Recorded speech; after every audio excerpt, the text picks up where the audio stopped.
Alright, gonna work on getting our handles on our knife today. We've got our holes drilled, we've got our blade sharpened and tempered. We're looking for the two fat rivets, the ones that have the hollows in them, and we're going to use those to place our handle on our wood so we can draw it. And today I'm going to use a Sharpie marker, but I suggest something finer, pen or something. I'm going to draw it with a Sharpie. Hopefully y'all can see it. Okay, got that one. And we're going to place this on here. Get through our holes. There's the other one. Now, keep it in our holes. We open it. Keep it in our holes, and we're going to draw our. I got the blade the wrong way. Didn't look like it was lining up just so. There we go. What we're looking for is this back spine.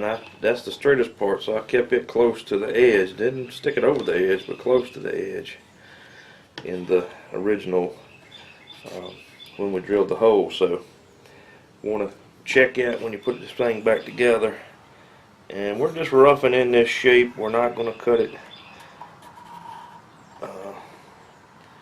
too precisely at this point. We're just trying to get our shape roughed in.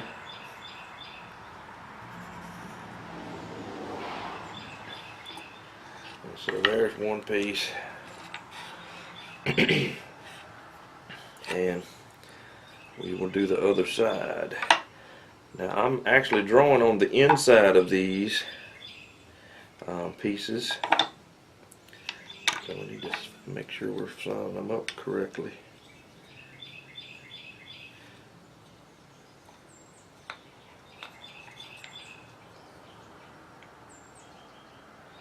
That's the way it would go, so this would be the other inside piece.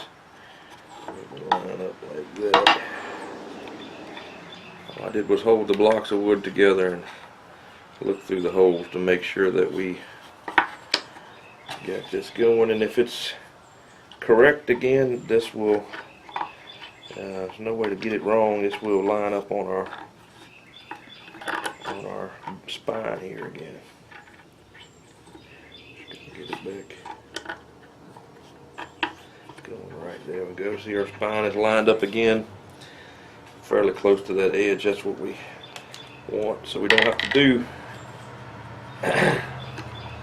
I've taught shop for 19 years. You will not believe the number of people that'll take any design and try to cut it out of the middle of the block of wood. Always, if you got a straight edge, or even if you don't, put it over to the edge at the minimum. And that way it saves y'all a lot of work over here. If we scooted this down, we'd have to cut all the way around it. At this point, we don't. Alright, we're back. I can get y'all there we go. I got a little board here cut with a notch in it. This is what I use for my coping saw work.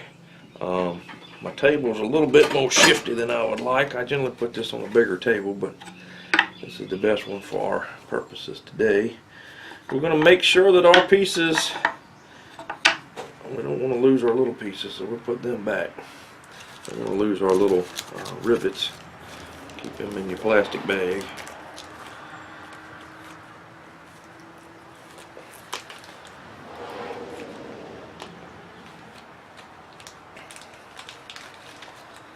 Alright. We want to make sure that our pieces here are mirror image. We want them to be a mirror image, so when we collapse them together like that, they should fit together. The holes should line up. If we hold it like this, the this one's not cut very straight, so it lines up at that angle, and that's what we're looking for. The way we cut our block apart was like this. I don't know if y'all remember or not, but the white of this block was on the outside. When we cut it apart, we again want to have a mirror image, so when we cut this piece apart, these two grain patterns here were connected at one point, so they'll be identical, or as close as we can get them. But when you're laying out your pattern, you want to check before you cut it out. Make certain that you have mirror images. And so we're just going to take our coping saw real quickly here, and we're just going to rough this out. Just get some shape into it. And so, again, we're trying to do this so that there's not a whole lot of tools needed for this.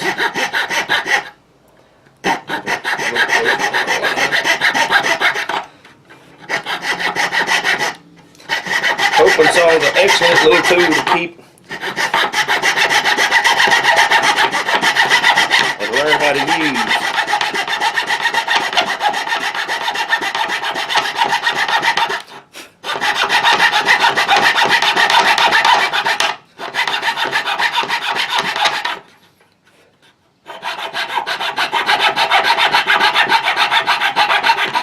And I'm trying to cut close to my line. With this fat marker, it's pretty fat lines. The idea is not cut your line all the way off. And the only thing you can really screw up with a coping saw is leaning it. If you lean it one way or the other, you put a lean in your cut. So practice going straight up and down.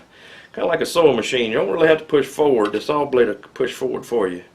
Practice going straight up and down. Now, we're not going to cut on this one too much, just to get us a start here.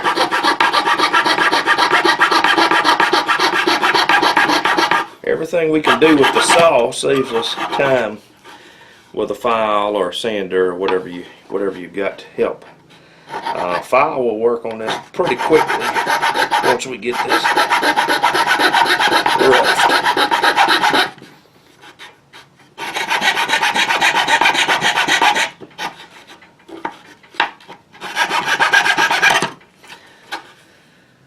Alright, there is our first piece. You can tell it didn't take very long to get that much. Alright, got our two pieces cut out, mirror images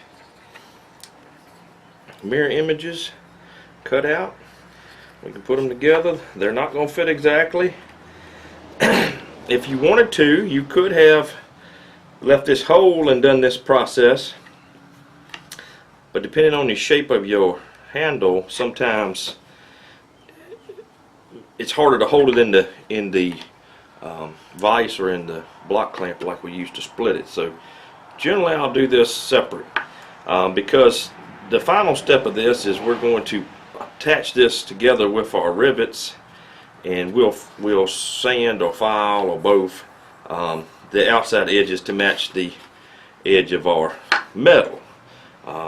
And that's why we don't want to cut too deeply on our marks, is so that we have enough room there to make the metal match the metal. The next process is we're going to thin these sides down some, and so that we can get our rivets going through our metal and into the next block of wood. And what we're going to do first is we're going to drill us our bigger hole in one side of this and get the rivet to stick through, so we can get both pieces of wood to match up on our piece of on our knife blank, so it'll hold together, so we can use that to put it in the vise or in the block clamp, and we can file it, sand it that way. So they're two pieces together with the actual piece of metal in the middle. So that's what we're going to do next. We're just going to drill in here just enough that we're going to get our head of our rivets through, and hopefully go through the other side. We'll go down just enough so it goes through the other side of the metal and sticks out just a little bit, so we can get both pieces you can hold both pieces together like that. I always do this.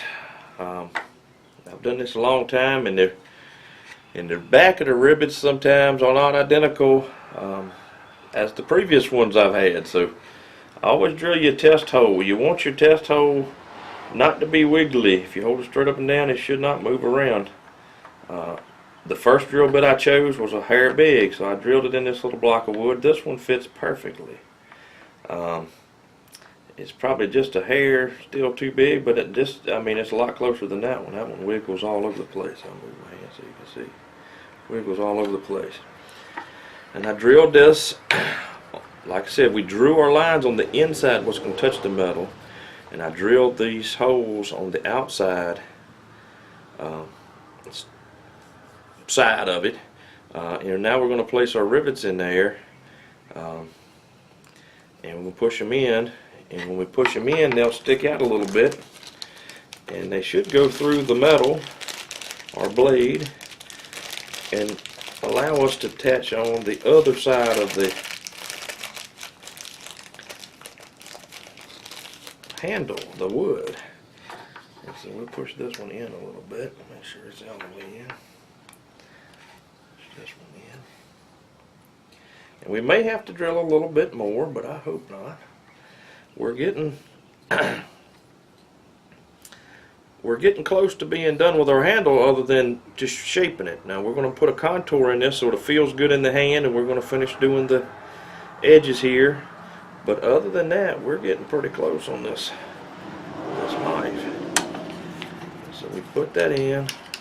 This fits on this side, goes through.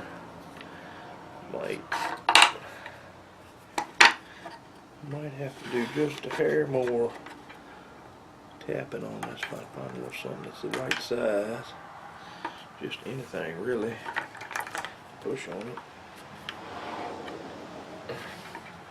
to make it seat.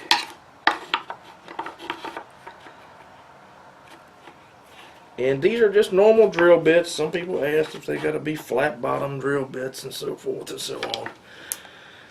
We're not going to beat on them that much. Now see if you can see this sticking out here.